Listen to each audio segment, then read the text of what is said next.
Morning all of you. तो आज हम लोग प्रिवेंटिव मेडिसिन के बारे में पढ़ेंगे और हम लोग अभी 8 सेमेस्टर्स के का टॉपिक पढ़ रहे हैं, B pharm 8 semester. Okay, social and preventive pharmacy. तो यहाँ पे हमको सेकेंड मॉड्यूल हम स्टार्ट किए हैं, दैट इज प्रिवेंटिव मेडिसिन। तो यहाँ पे आपको अकॉर्डिंग टू योर सिलेबस बहुत सारे डिजीज दिए गए हैं, सभी के बारे में पढ़ना है। बेसिकली प्रिवेंटिव मेडिसिन के हिसाब से जो भी डिजीज है उनका बेसिक फोकस रहेगा हमारा मेडिसिन पे, उनका ट्रीटमेंट पे। ओके, तो ना फर्स्ट वन इज कॉलरा। तो कॉलरा क्या होता है कि ये हमारे इंटेस्टाइनल ट्रैक का इन्फेक्शियस डिजीज है। और हम जानते हैं कि जो हमारा इंटेस्टाइनल ट्रैक्ट है, चाहे वो स्मॉल इंटेस्टाइन रहे या लार्ज इंटेस्टाइन रहे, दोनों का काम क्या है? एब्जॉर्प्शन। तो स्मॉल इंटेस्टाइन क्या करता है कि मैक्सिमम एब्जॉर्प्शन करता है किसी चीज का भी। सब चीज का जो मैक्सिमम एब्जॉर्प्शन है वो हमारे स्मॉल इंटेस्टाइन में होता है। रेस्ट अमाउंट जो वाटर बच जाता है या कुछ भी माइन्यूट चीज बच जाता है, उसका एब्जॉर्प्शन हमारा लार्ज इंटेस्टाइन करता है। अगर वहां पे इंफेक्शन हो गया, दैट मीन्स कि इंटेस्टाइन में इंफेक्शन हो गया, इधर in small intestine and in large intestine, तो हमारा जो एब्जॉर्प्शन है वो नहीं हो पाएगा।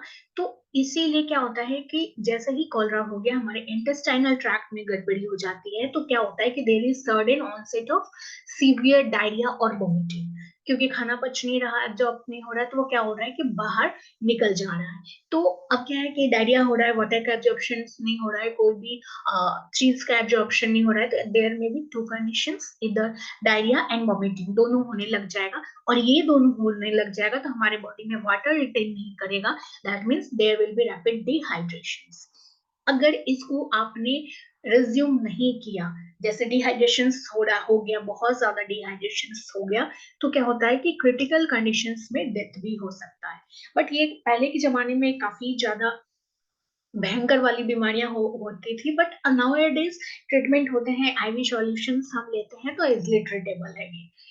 तो अब ये जो कॉलरा होता है ये बेसिकली विब्रियो कॉलरेट से होता है, that is a bacterial disease है, विब्रियो कॉलरेट के कारण होता है। इंक्यूबेशन पीरियड इसका 5 डेज, कुछ घंटों से लेके 5 दिन तक हो सकता है। ठीक है, हो सकता है कि आज ही आपको इन्फेक्शन हुआ और आपको ये बीमारी हो गया, within hours to 5 days होता है। कुछ लक्षण हम जान ले, व्हाट आर द सिम्टम्स। तो हाई फीवर होने लग जाएगा, पानी की कमी है आपके बॉडी में तो इंक्रीज थर्स्ट, प्यास लगने लग जाएगी, नौशिया फीलिंग होने लग जाएगा, ब्लॉटिंग होने लग जाएगा, ब्लड प्रेशर आपका कम होने लग जाएगा। पानी की कमी के कारण ये सारी चीजें होने लग जाती है। हमारे जो मसल्स हैं वो क्रैम्प होने लग जाएगा, ड्राइनेस होने लग जाएगी। दैट मीन्स कि जो भी पानी की कमी के कारण होता है, डिहाइड्रेशन के कारण, कमी के कारण जो भी चीज होता है, वो सारे सिम्टम्स आपको दिखने लग जाएंगे। अब ये फैलेगा कैसे? तो हमारे इंटेस्टाइन्स का ये बीमारी है, तो इंटेस्टाइन में क्या होगा? इधर कॉन्टामिनेशन खाना के कारण हो सकता है, खाना, पानी, मिल्क, ड्रिंक्स, कुछ भी इस टाइप का कोई भी चीज हम इंजेस्ट कर रहे हैं, कुछ भी खराब मटेरियल, कॉन्टामिनेटेड मटेरियल, तो उससे आपको ये बीमारी हो सकता है। दूसरा कम्युनिकेबल टाइप ऑफ बीमारी है, तो क्या है कि कोई भी इन्फेक्टियस पर्सन्स का आप सामान यूज कर रहे हैं, तो उससे ये बीमारी आपको फैल सकता है। तीसरा है कि मक्खियां, वो इन सैनिटेशन के कारण ये बीमारी बहुत ज्यादा फैलती है, तो फ्लाइज के कारण भी ये बीमारी आपको फैल सकती है। अब हम लोग ट्रीटमेंट कैसे करते हैं? तो हमको फर्स्टली इसमें जो सबसे ज्यादा दिक्कत होता है वो क्यों होता है? क्योंकि there is a dehydration in our body. तो सबसे बेसिक्स यही है इस बीमारी को ठीक करने का, कि हम कैसे उस डिहाइड्रेशन को रिहाइड्रेशन में बदले। तो अब ये कैसे बदलेंगे? With lot of fluids, with electrolytes. तो हम लोग स्लाइन चढ़ाते हैं, आईवी सॉल्यूशंस लेते हैं, डेक्सट्रोज लेते हैं, तो ये सब चीज से हम लोग इसको रिप्लेसमेंट करते हैं। उसके बाद जो कि बैक्टीरियल बीमारी है, तो एंटीबायोटिक्स लेते हैं, जिंक सप्लीमेंट्स लेते हैं, तो ये सब लेते हैं। दूसरा क्या है कि हम प्रिवेंशन कैसे करेंगे? तो बॉइल्ड वाटर पिए, जैसे बैक्टीरिया हो ही ना। जो भी रॉ मटेरियल्स खा रहे हैं, फूड मटेरियल्स, उसको हम अवॉइड करें, डेयरी प्रोडक्ट्स को अवॉइड करें अगर आपको डायरिया हुआ है तो, क्योंकि उस कंडीशंस में डेयरी प्रोडक्ट्स जो होता है वो बिल्कुल भी डाइजेस्ट नहीं होता है। जो भी फ्रूट्स खा रहे हो, वेजिटेबल्स खा रहे हो, तो उसको वॉश करके खाना चाहिए। ऑलवेज हैंड्स को वॉश करके रखना चाहिए, खाना खाने से पहले एटलीस्ट वाटर को बहुत ज्यादा पीना चाहिए कि डिहाइड्रेशन का कंडीशन नहीं हो। एटलीस्ट जो बताया गया है कि कितना पानी पीना चाहिए, 2 से 3 लीटर पानी पीना चाहिए, तो उतना पानी पीना चाहिए। ओके, तो ये हमारा सार्स के बारे में था, सॉरी कोलेरा के बारे में था। और अब हम पढ़ेंगे सार्स। तो सार्स पहले कुछ दिनों पहले, मतलब कुछ साल पहले, सार्स काइंड ऑफ कोरोना था। हालांकि हमारा देश बहुत ज्यादा इससे प्रभावित नहीं हुआ था, बट कुछ एक देश काफी ज्यादा सार्स से प्रभावित हुए थे। तो सार्स का फुल फॉर्म है सीवियर एक्यूट रेस्पिरेटरी सिंड्रोम। अब रेस्पिरेटरी आ गया तो दैट मीन्स कि काइंड ऑफ कोरोना ही था ये। दोनों में काफी सिमिलर थिंग्स है, जैसे कोरोना भी फर्स्ट टाइम चाइना में हुआ, सार्स भी फर्स्ट टाइम चाइना में हुआ, बट ये कोरोना से पहले हुआ। ओके, तो अब इसका जो सिम्टम्स है ये भी एज लाइक फ्लू था, कि हमको फीवर हो रहा है, ठंडी लग रही है, मसल्स में पेन है, हेडेक है, डायरिया है, और शॉर्टनेस ऑफ ब्रेथ है, क्योंकि यहाँ पे हमको क्या है कि रेस्पिरेटरी बीमारी है, तो यही सब होगा। और ये भी जो है स्ट्रेन ऑफ कोरोना वायरस के कारण ही होता था। उसके बाद अब ये ट्रांसमिशन कैसे होगा, तो रेस्पिरेटरी है तो सांस के द्वारा होगा, कोई भी छींक रहा है, कोई खांस रहा है, कोई बोल रहा है, तो बेसिकली एयरबोर्न डिजीज था ये। उसके बाद दूसरा क्या है कि जितने कोरोना वाले सिम्टम्स हैं, जैसे दीवार छुई है, वहां पे अगर किसी ने पहले से छुआ होगा कोरोना पेशेंट तो हो जाता था। तो mode of transmission similar to corona था। ठीक है, अब हम प्रिवेंशन कैसे करें। प्रिवेंशन में सिमिलर टू कोरोना है। कोरोना इसमें बहुत ज्यादा का फर्क नहीं है, ट्रांसमिशबल जो ऑर्गेनिज्म है उसमें थोड़ा सा फर्क है, बाकी बहुत ज्यादा का फर्क नहीं है। तो प्रिवेंशन कैसे करेंगे, तो इसके कुछ गाइडलाइंस आए थे कि हाथ को फ्रिक्वेंटली और 60% अल्कोहल से रब कीजिए, या फिर सोप से रब कीजिए। डिस्पोजेबल ग्लव्स का यूज कीजिए जब भी कोई भी पेशेंट के साथ आप डील कर रहे हो, सार्स पेशेंट के साथ। हमेशा सार्स पेशेंट्स या नॉर्मली आप कहीं पे भी जा रहे हैं, क्राउड में जा रहे हैं, तो सर्जिकल मास्क पहने। जो भी पर्सनल आइटम्स है, अगर कोई भी सार्स पेशेंट का, तो उसको वॉश करे, जो भी सरफेसेस हैं उसको डिसइंफेक्ट करें। ओके, सार्स के लिए हमारे देश में सेम इसका वायरल डिजीज है, तो इसका कोई मेडिसिन तो था नहीं, तो इसके लिए भी कुछ पैचेस लगे थे, कुछ जैसे कोरोना का वैक्सीन आया था, तो सार्स के लिए भी हमारे देश में वैक्सीन आया था। तो हमारा देश बहुत ज्यादा प्रभावित नहीं था। जिन देशों में प्रभाव ज्यादा था वहां पे वैक्सीन लगे थे। Now Ebola. तो इबोला क्या है कि इबोला एक काइंड ऑफ वायरल डिजीज है, जिसमें क्या होता है कि हेमरेजिक फीवर होता है, बहुत तेजी के साथ फीवर होता है। और ये फीवर क्या होता है कि हेमरेज क्रिएट्स करता है, ब्लड लीकेज क्रिएट करता है। इबोला को जो है, ये वायरल डिजीज है, इबोला वायरस के कारण होता है। इसका फैमिली फिलोवायरिडी है। उसके बाद दूसरा क्या है कि अब इबोला काफी खतरनाक बीमारी है, इसको बहुत माइन्यूटली नहीं लीजिएगा, even more dangerous than corona और सार्स। क्योंकि कोरोना एंड सार्स में one thing is similar and common, कि वो मरे हुए लोगों से नहीं फैल रहा था, बट ये जो इबोला है ये मरे लोगों से भी फैलता है। ठीक है, तो अब यहाँ पे क्या है कि कैसे काफी ट्रांसमिसेबल है इबोला। तो यहाँ पे क्या है कि डायरेक्ट कांटेक्ट हो गया किसी भी ब्रोकन स्किन से, म्यूकस मेम्ब्रेन से, तो ये बीमारी फैल जाएगा।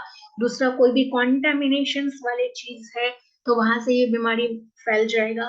दूसरा, अगर कोई को इबोला से मरा हुआ है आदमी, इंसान है, अगर आप उसके ब्यूरियल सेरेमनीज में जा रहे हैं, तो हो सकता है जिसके भी बॉडी का डायरेक्ट कांटेक्ट हो उसको ये बीमारी हो सकता है। सीमेन से ये फैल सकता है, बॉडली फ्लूइड से ये फैल सकता है। मतलब बहुत ही तरीके से ये बीमारी फैल सकता है, हर एक चीज से ये बीमारी फैल सकता है का। उसके बाद अब इबोला टेस्ट करने के लिए हम लोग पीसीआर करते हैं, एलिसा टेस्ट करते हैं, वायरस का आइसोलेट करके उसको टेस्ट करते हैं। इबोला का कोई ट्रीटमेंट नहीं है, रिसर्चर्स अभी भी इस पे वर्क कर रहे हैं, तो अभी तक इसकी कोई मेडिसिन नहीं है। इवन क्या होता है कि वायरल जो भी बीमारी है, सार्स रहे, कोरोना रहे, इबोला रहे, whatever be disease, AIDS रहे, तो उसके जो मेडिसिन है वो जल्दी नहीं बन पाते, वो इसलिए क्योंकि जो वायरस है वो बहुत तेजी के साथ आपके बॉडी में रेप्लिकेट करने लग जाते हैं। तो उतना रेप्लिकेशन जो करते हैं, तो उसको ट्रीट कर पाना बाय मेडिसिन जनरली अभी काफी चैलेंजिंग वर्क है रिसर्चर्स के लिए। हालांकि रिसर्चर्स इस पे काम करते हैं, उम्मीद है कि कभी काम कर लेंगे। तो अभी तक इसके लिए कोई क्योर नहीं है इबोला के लिए। तो जिसके लिए क्योर ना हो उसके लिए हम लोग क्या करते हैं, सिम्टोमेटिक ट्रीटमेंट करते हैं। सिम्टोमेटिक ट्रीटमेंट कहने का मतलब है कि जो सिम्टम्स दिख रहा है उसको अकॉर्डिंगली हम लोग ट्रीट करते हैं। तो अब क्या सिम्टम्स, जो भी सिम्टम्स दिख रहा हो, जैसे फ्लूट्स देते हैं, वायरल डिजीज जो भी हो रहा है उसमें हम लोग फ्लूट को बनाए रखते हैं ताकि हमारे बॉडी में डिहाइड्रेशन की कमी के कारण लोग ना मरे। ऑक्सीजन लेवल बनाए रखते हैं, ब्लड प्रेशर मेडिकेशन करते हैं, ब्लड ट्रांसफ्यूजन करते हैं, कोई भी तरह का इंफेक्शन हो रहा हो उसको ट्रीट करते हैं। और ये जो सिम्टोमेटिक ट्रीटमेंट है ये हम सार्स में भी करते हैं, और जितने भी तरह के वायरल डिजीज हैं जहाँ पे मेडिसिन नहीं है वहां पे ये सारी चीजें को हम लगाते हैं। नेक्स्ट है इबोला का प्रिवेंशन कैसे करें। तो जो भी हेल्थ केयर है, अब डॉक्टर है छोड़ेंगे तो नहीं, तो हेल्थ केयर वाले सेक्टर्स में जो भी लोग हैं वहां पे क्या है कि प्रोटेक्टिव क्लॉथिंग्स की बहुत ज्यादा जरूरत है। इन्फेक्टियस कंट्रोल मेजर्स हम ला सकते हैं, इक्विपमेंट स्टरलाइजेशन करेंगे हम। उसके बाद जो भी डिसइंफेक्टेंट है वो हमेशा छिड़काव करते रहेंगे। इबोला पेशेंट्स को आइसोलेट करेंगे अनप्रोटेक्टेड पर्सन के साथ। नेक्स्ट है इन्फ्लुएंजा, जिसको हम लोग सिंपली फ्लू कहते हैं। तो फ्लू नॉर्मली बहुत सिंपल चीज है, बट अनटिल एंड अनलेस वो कोई तरह का फ्लू ना हो, लाइक बर्ड फ्लू। अभी बर्ड फ्लू काफी फैला हुआ है, और swine flu, SN flu, genetic flu, बहुत सारे फ्लूज होते हैं, डिफरेंट कैटेगरीज के फ्लू होते हैं। अब एक चीज क्या है कि एमसीक्यू में कभी कभी आपको पूछ देगा कि व्हाट इज बर्ड फ्लू, उसके वायरस क्या होते हैं, नाम क्या है। तो H5N1 ये चीज याद करना पड़ेगा। H5N1 क्या है, बर्ड फ्लू है, स्वाइन फ्लू है, एसियन फ्लू है, जूनेटिक फ्लू है। तो एमसीक्यू बेसिस के लिए आपको ये दो तीन याद करने पड़ेंगे, बर्ड फ्लू, स्वाइन फ्लू। ये बहुत ज्यादा कॉमनली एग्जाम्स के एमसीक्यू में आते हैं, इसलिए मैंने यहाँ पे दे दिया है कि bird flu H5N1, swine flu N1N1, ठीक है। तो अब इसके जो सिम्टम्स हैं, इंक्यूबेशन पीरियड 1 से 4 दिन होते हैं। सिम्टम्स नॉर्मल फ्लू जैसा रहता है, कोल्ड हो गया, फीवर हो गया, ब्लॉक्ड हो सकता है नोज, ये रनिंग नोज हो सकता है। बेसिकली ये हमारे रेस्पिरेटरी डिसऑर्डर्स हैं, तो हमारे चेस्ट इसमें इन्वॉल्व होंगे, हमारे लंग्स इसमें इन्वॉल्व होंगे, हेडेक हो सकता है, बॉडी पेन हो सकता है।